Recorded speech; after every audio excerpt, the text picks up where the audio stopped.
In my work as an attachment coach, it's really common for clients to say that they feel like they've never been able to show up authentically in their relationships.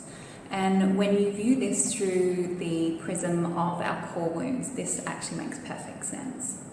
So our core wounds tend to be these painful stories that we first formed in childhood as a result of some sort of negatively charged emotional experience, and that with time have hardened into this belief about ourselves that we then layer over the experiences we have in adulthood. Core wounds can be tricky for us to identify because they tend to sit deep within the subconscious. An example of a core wound is I'm abandoned or I will be abandoned. And this can be a really common core wound for people who experience a lot of relationship anxiety and for people who crave lots and lots and lots of closeness. If you have this core wound around being abandoned or having been abandoned, you will tend to be very, very outwardly focused on your partner, your friend, whoever the person is. And with that outward focus comes a lot of hypervigilance, comes a lot of emotional monitoring. You will be very, very sensitive to the slightest of shifts in temperature within the relationship. When you are so outwardly focused, you start to abandon yourself. You go into such extreme people-pleasing mode that you lose any sense of connection to your own needs, to your own emotions, to your own boundaries.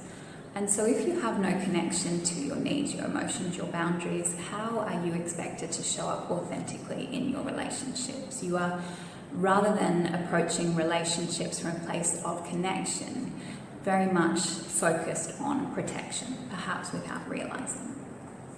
When we start to rewrite our core wounds, part of the work first is to tease out what these beliefs are. As I mentioned, they can be sitting deep in our subconscious. We may have no awareness of what these core wounds are.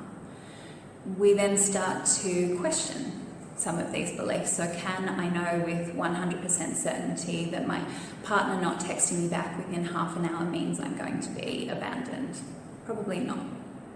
Can I look for examples of, rather than this painful story, I'm abandoned or I will abandon, of where I am cherished and where I am connected to others?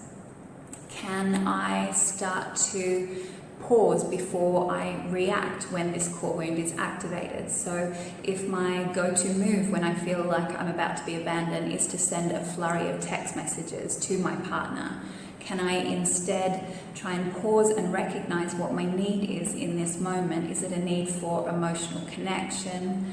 And instead find a way to meet that need for myself.